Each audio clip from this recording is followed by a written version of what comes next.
There are many gaming mysteries plaguing mankind. Who's the robotic character at Reggie's picture? How big is Kamiya's Twitter block list by now? Why does no one know that Pikachu can light up caves in Pokemon Yellow by speaking with it? While we might not ever get answers to those questions, one of our current enigmas is set to be revealed soon, which of course is the last playable character of Super Smash Bros. Ultimate. Now you may wonder why this is such a big deal. Naturally there has to be an end, and even though the ride was equipped with countless unexpected announcements, there surely is only so much they can present. After all, if you look at past games, all the last shown fighters were rather reasonable and should signalize us about this fan-created stigma of concluding with a blast. But Ultimate is different. Just by the name, no Smash game ever reached this peak of spectacle, and while Smash for Wii U also got additional characters, many of them were homecomers and very few seemingly impossible ones. In contrast, each of Ultimate's DLC fighter is a completely new brawler, bringing along individual stages, music tracks and spirits. On top of all that, the game is even supported for another year, which will reach its end in a few months, and therefore let the hype train finally arrive at its destination. But who has the power to stop this ongoing rush of speculation and excitement? Who awaits us at the final destination, crossing for the last time the striking two lines at our screens? There can only be one answer to this mystery, and it lies in our hands to find that out. Before I'm going to reveal who I think is going to be the final fighter, we have to pin down what's so special about this whole situation. As I said, Smash usually doesn't end on a high note and makes basically not a huge deal of their last characters. Bayonetta of course was a rather unexpected surprise because most people labeled her as too offensive, but you have to agree that Cloud would have been more of a big deal to end the game. At that point of time, someone like him just seemed completely impossible, and Nintendo still not decided to keep him for the climax, which of course had something to do with the fighter ballad, but Corrin creeped his way into the last presentation as well, and we all know how exciting that was. Again, I'm not trying to reduce the weight of someone like Bayonetta, but you have to agree that there are certain characters which make waves just by nature. I mean, imagine Goku is going to be the last character.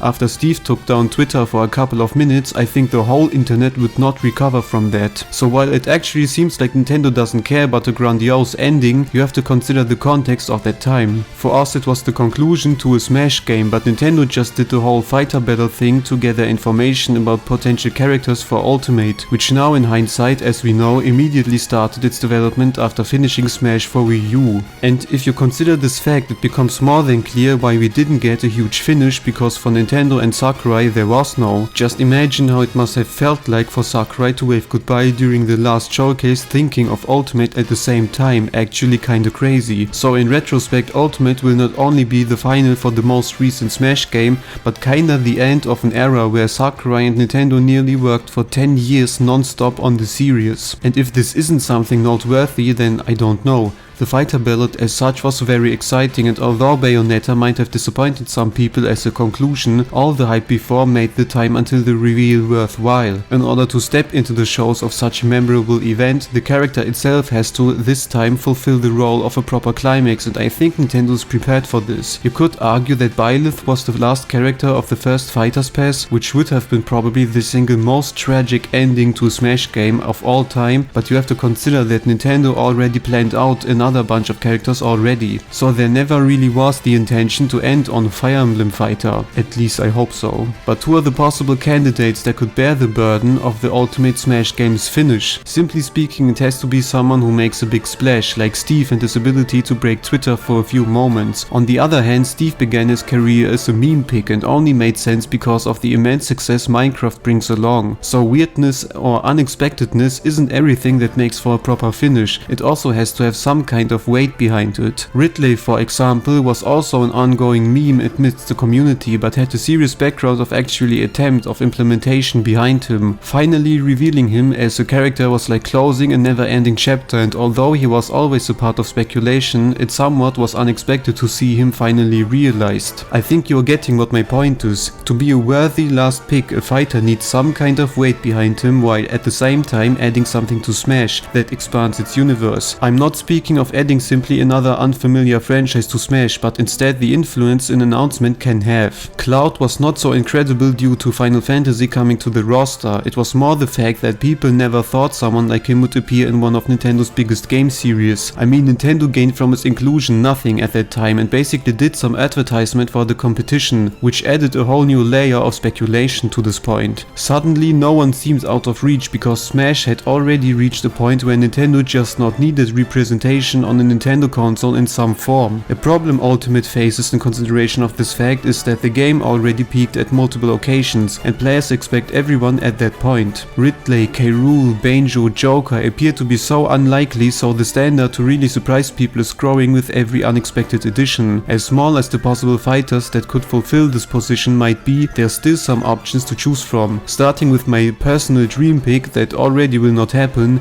Geno has a long legacy behind him, and even though he's often labeled as a sidekick without relevancy, he goes along the list of unthinkable characters similar to where Ridley, K. Rool or Banjo stood. For the longest time I really thought he might had a chance, but after the soul-crushing reveal of his Mii costume, not even a deluxe costume, the dream finally ended and should remain until the next one. Another potential candidate who might appear to be deconfirmed is of course the never-ending joke Waluigi. The very first noticeable deconfirmed character for this game never had a chance to be speculated at, because they took the chance to immediately confirm him as yet again an assist trophy. And while I also for the longest time considered that as a criteria for deconfirmation, the change of discussion quickly shifted after the announcement of Min Min. Here Sakurai stated how the Toothpaste Man was among possible playable characters, although he already is an assist trophy. So if the director of ARMS would have suggested adding Springman, another fan rule would have been destroyed and opened the box of many new fighters. But that didn't happen, and if you ask me, Waluigi would be kinda wholesome moment to end the game, because Ultimate started its life cycle of speculation and first proper reveal with this tragic deconfirm, and could make up for this mistake by finally freeing him from this trophy prison. These two are just kinda possible characters I would love to see, but let's head to the one and only character I think will make the game complete in an almost historic way. Remember, who was the first one to pull the light trigger and grab a little Mario figure from the toy box of a child? Who was the first proper boss and antagonist to a series which gathers the most iconic Nintendo heroes? And who sent shivers down our backs when seeing countless of seemingly unbeatable foes on the horizon? It can only be...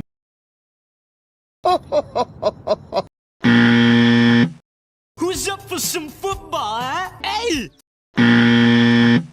Why are you gay?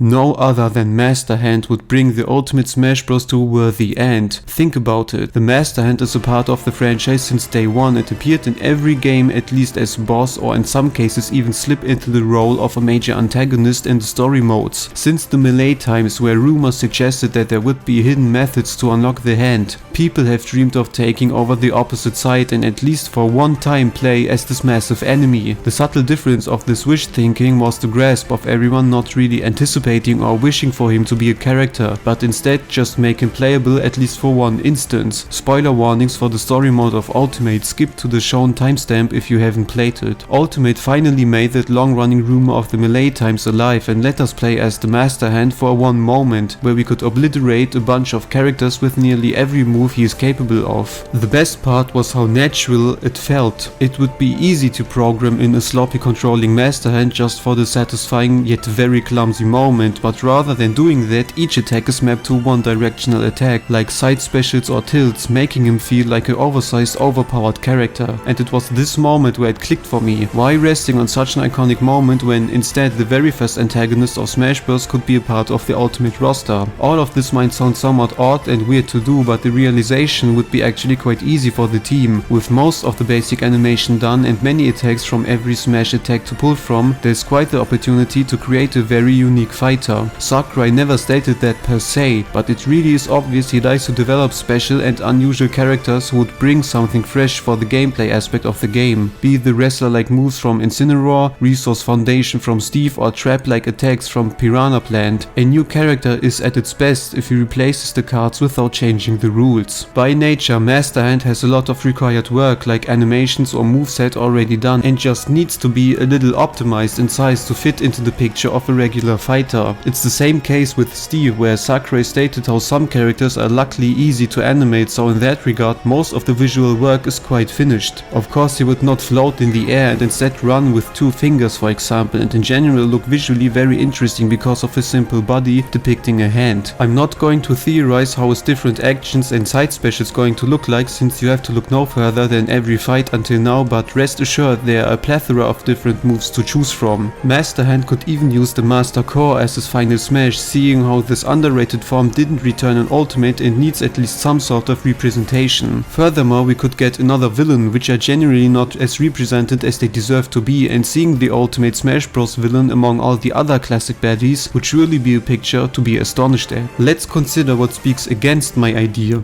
Initially I thought the overall long development time would be a bad indication, since as I said, a good bunch of the work should already be finished. The earliest I expected the character to be revealed was somewhere around November or the Game Awards, but the upcoming final Smash Direct is approaching sooner than expected, cementing my vision that the team is ahead of a deadline. One reason might be the relative simple complexity someone like the Master Hand needs, and we all know that characters do not come out the second they are completed. Another aspect is the bonus content each DLC fighter brings along the way, like additional stages, music and spirits, all things that would be rather hard to package with the Master Hand. Final Destination already feels like his stage, and with spirits and most of the music representing Smash as a whole, it would be hard to make the purchase of such a character tempting, right? Well, if there's one thing the Smash team is known for, then it's their ability to find solutions for every problem. So instead of delivering some sort of modification or Final Destination, they could instead pick the iconic place where Mario and Kirby faced off during the opening cutscene of Smash 64, or even better, the children's room. What about the mysterious battlefield? Most of the character trailers have taken place, or the already iconic Cliff of Ultimates opening where everyone got destroyed. While the stage is no problem if done right, the music could just set every missing Smash Bros composition and simply remix them. The hero was lackluster in his variety of songs as well, we just cannot get a Terry Bogard and 50 songs every time. The same goes for skins and spirits. Simple color swaps could do the trick, and of course they could add Crazy Hand as one special skin. If you're wondering what Kirby could look like, well, there's actually this scenario where he inhales the hand, and even though a Smash ability in a Smash game would be rather weird, he would obviously just perform whatever the neutral B is corresponded to. Now one thing that would truly look a little out of place is the story mode. With the Master Hand appearing from time to time to cause chaos on the map, it would look kinda strange to see another little version against himself. To that I say, who cares? I mean really, every DLC fighter is just casually added to the adventure, and even though it would look funny, this is not at all a reason to restrict themselves in creative freedom. After all, you can find Giga Bowser as Bowser and Ganon as Ganondorf, and while they are in a way not really exactly the same characters,